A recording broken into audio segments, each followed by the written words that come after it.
Hey everybody, this is Josh for another episode of the Solopreneur Grind Podcast. I'm very happy to be joined by Gal, who is the founder of ShopSnap.io. Gal, thanks very much for joining the show today. Thank you for having me.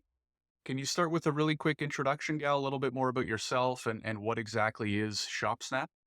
Sure. So I'm a software engineer by trade, and ShopSnap is simply an e-commerce platform similar to Shopify, but a lot cheaper without all the fees. Better SEO, better conversion rate, a little faster, a little better. And I'm starting to notice this a lot, especially with kind of like the micro SaaS kind of like solopreneur kind of movement, which is building a super hyper focused or kind of like niche version of the big tools that simply can't kind of capture those really nitty gritty details that are so important. Can you tell us a little bit about your story in terms of how did this company come about? Where did the idea come from and how did you kind of get started? Well, almost everything that I do is necessity. So I look for a tool. I can't find anything I like, or everything's too expensive, and then I just build it. And that was also the case with ChopSnap. In my past, I used to be connected to a company called Volusion, and Volusion had its own e-commerce platform, and that was the pre-Shopify days. Once Volusion kind of closed shop in California, I had my pick of a very talented staff that built that platform. So I told them, let's just go build it again, but build it better. And that's how it kind of got into life, and then took a life of its own. Got it. And how big is the team or the operation right now? And what are your thoughts specifically on the e-commerce industry or kind of like tools around the e-commerce industry in terms of like opportunities for maybe other entrepreneurs? So the team is 14. As far as e-commerce, I've been asked that question a lot years ago, and my answer hasn't changed. Back in the day, everybody were talking about how to personalize a store to get the maximum amount of conversion rate, and now we're finally here where the technology is around and available with AI. So the best answer I can give you is, if you want to capitalize on opportunities in e-commerce, what you have to do is you have to think as the store owner, how do I make more money? Conversion rate, SEO, make people want to stay on your platform. So I see it all the time. We do a lot of comparisons between Shopify, BigCommerce, ourselves, and we see there are tools to show you now who's doing what on your store, screen recorders, and we see it routinely where people just spend more money on ShopSnap stores. Awesome. Can you walk me through, like, let's say there's somebody out there, they have an idea for an e-commerce or like e-commerce related platform. Given your experience, what are 5 steps you would recommend to them to start this new company and maybe get it off the ground? So I wouldn't say necessarily an e-commerce platform, because that is a heavy lift. Hmm. Most of the work, believe it or not, is not in the e-commerce platform itself. It's in the platform that automates creating the stores, moving the stores between different parts of the cloud, doing the billing.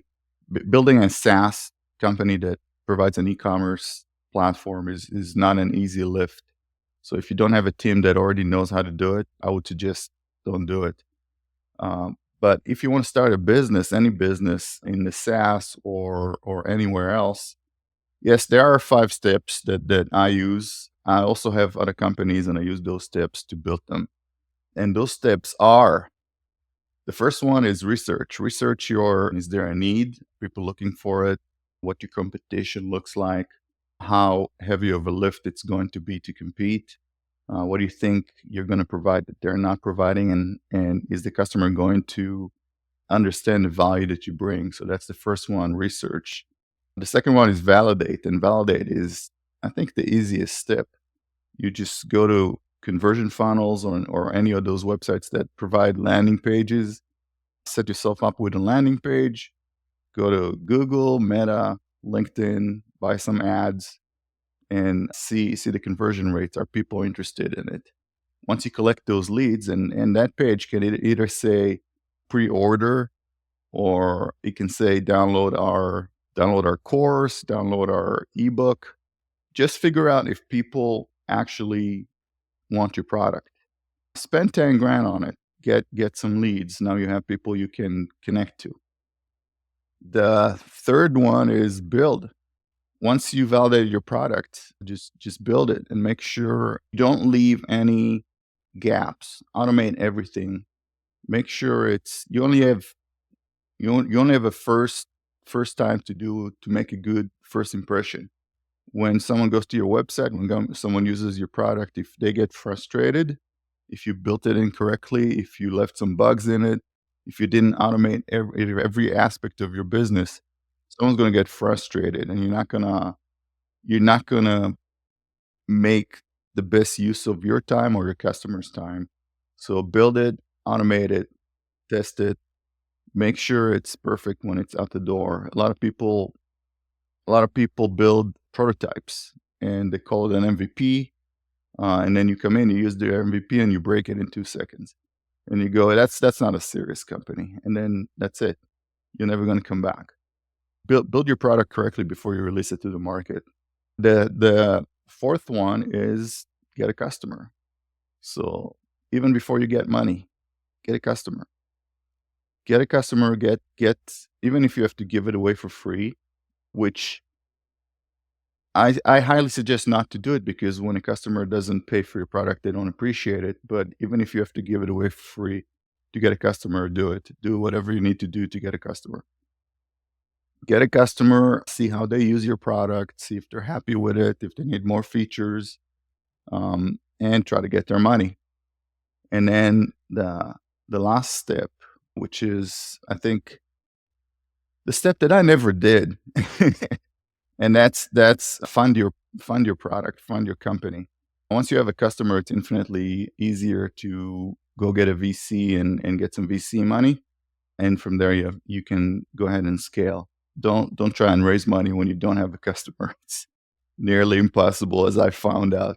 So get a customer, then go fund it, and those are the 5 steps. That was great, almost like a mini business masterclass right there. I just want to ask about step two, because this is the part where I see a lot of people struggle. You mentioned it might be the easiest. When, let's say somebody does that, they create the landing page, whatever it might be, they spend 5, 10 grand. What signal or signals are they looking for that says, hey, you're onto something here, versus actually this is not a good fit? Is there a certain like sign up conversion rate that you're looking for? Any specific metrics? What would you That's recommend up there? to yeah, that's up to what you're doing on that landing page, and the product that you're selling. So if you're selling, I don't know, if you're trying to, let's say, you're in the legal space. If you're trying to create something for attorneys, make sure there's the first question: are you an attorney? Have you ever had this issue? What if we could solve your issue using only those 3 steps? How much worth would be worth to you? And then just get the information. Once you get the information of someone from a landing page, you can call them, talk to them, see what bothers them, see if it's a problem. Ask them how they got to your landing page if you don't capture that, and you should. And just talk to that potential customer and say, hey, we have something that is new, exciting coming up. And I've done it before, where I talked to someone that actually paid the money before the product was ready, just waiting for the product, right? And it happens. I mean, look at Cybertruck, right? It happens all the time. How many people put $100 in for a Cybertruck? 2 million? A lot. Yeah. I mean, Yeah. that's the dream, right? Yeah. If you can get people to kind of fund the production. So that's interesting. It's almost like a mix of obviously quantitative, looking at the metrics, et cetera. But then also, like you said, call up the leads, talk to them, get that qualitative information. That's probably extremely helpful. The other thing I wanted to ask from your 5 steps is, you mentioned you haven't done step 5. what's your advice on whether somebody should or shouldn't go raise money? If if you don't have the money yourself, go raise it. Not a lot of people do. I have a software consulting house called Inverted Software, so luckily that paid for everything. But also, I'm going to tell you the truth. I could never actually raise the money. So VCs would talk to me and they would just kick me out of the room, right? They just want like, yeah, there's no way you can compete with Shopify. Right.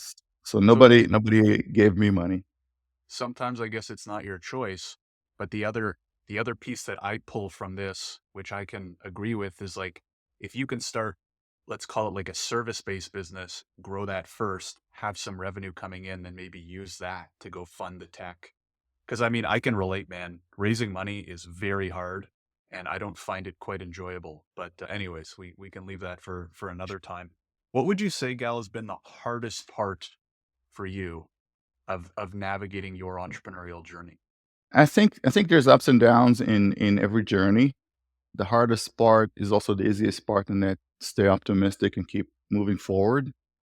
Whatever you have to do to train, to train that part right here, train your mind to keep pushing forward. That's what you have to do. It's a mental game. That's all it is. Absolutely. Absolutely. I feel like every year that you stay in business, you just kind of realize that more and more. What's one piece of advice you'd give? Let's say there's somebody listening to the show right now. Maybe they have a 9 to 5, maybe they're doing something they don't enjoy, they're thinking of going out on their own and starting something. What's the biggest piece of advice you would First of all, look at the skills that you have. See how you can do the best you can do with them. So if you're a plumber, look at the need for plumbers. Put an ad on Yelp. Open your own or do your own work on the side, right? If you're a software engineer, think of a product, build it, use those 5 steps. Whatever you have in your tools arsenal, that's what you need to use. If you have the time and you have the money to go and acquire different skills, by all means, go acquire them. But you're gonna work with what you have. And a lot of people give advice that says, "Oh, think like you're a billionaire, and think and grow rich, and things are going to come to you." Nothing's going to come to you. You got to work for it, and you got to sit at home, make the list of figuring out how do I get from step A to step B, and start following up on it. And it's sometimes hard if you have a family, if you have kids, a wife. You don't want to come back and say, "Hey, look, I'm going to be an entrepreneur now." And you have to go get a job, or we can't take that vacation. Sometimes it's impossible, so you have to do the best of what you have. And I think that's the world we're living in today. That's the economy we're in today. So like I said, a mental game. Figure out your strong points, and use them. It's great advice. And part of what you said, I just wrote a Substack post last week about how I think entrepreneurship is like one of the most humbling experiences you can go through because excuses get you nowhere. Too much prep gets you nowhere. All this, you can run in circles unless you go do stuff and like you said, plan well, go take action. Not much is going to happen. And there's not really much you can do about it. So anyways, that's great. My last question is especially because you're in software, what do you think of AI? Are you using it? Are you liking it? Are you infusing it into your product? Where do you think things are moving? I have to ask the question, right? Because of how, hot and important it is right now. Yeah. So every CEO that I know that I talk to, including some billionaires, they'll say that in 5 years there's not going to be any software developers and AI is going to do the work. I'm a software developer. I'm going to tell you that's just not going to happen. AI is replacing Stack Overflow. So Stack Overflow is a website that software developers used to go to get snippets of code. So if you needed a utility function, or if you needed help with figuring out how a framework does something, you would go to Stack Overflow, put it in there, and usually someone else will give you the answer. That's what AI does for developers. It also does some code completions. So you would start typing and it will try to guess what you're going to type and complete it for you. I can tell you 90% of the time it's wrong. And it's a time saver, yes. I'd say it saves you about 10% of your time coding. But I think that's all it's ever going to be for software developers. Now, it changes when it comes to marketing.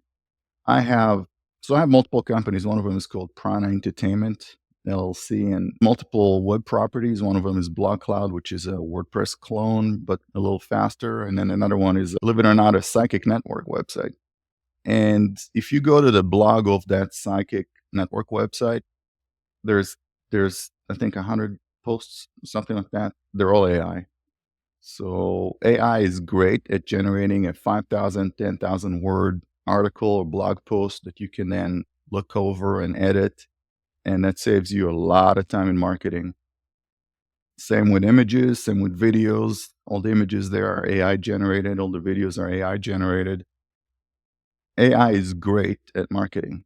So I do see it replacing, or it already replaced, content writers. Um, that is what it does. Now, as far as agents are pieces of software that connect to the AI, I should say brain, or um, yeah, brain. I'd say that's the best word, and do things for you. So now they can control your browser, they can click your emails, they can read your emails, answer your emails. The question is, do you really want to let loose something that is often wrong? And 50% of the time, it is wrong. So if you want to let loose something that might call or email your best customer and tell them something they don't like to hear, that's up to you, right? Yeah, I mean, I'm still of the belief, which is I think what you're alluding to, which is like AI is still a tool. It's Yeah. not a replacement. Like you said, it can help you do things like code, but it's probably not replacing the coders, at least yet.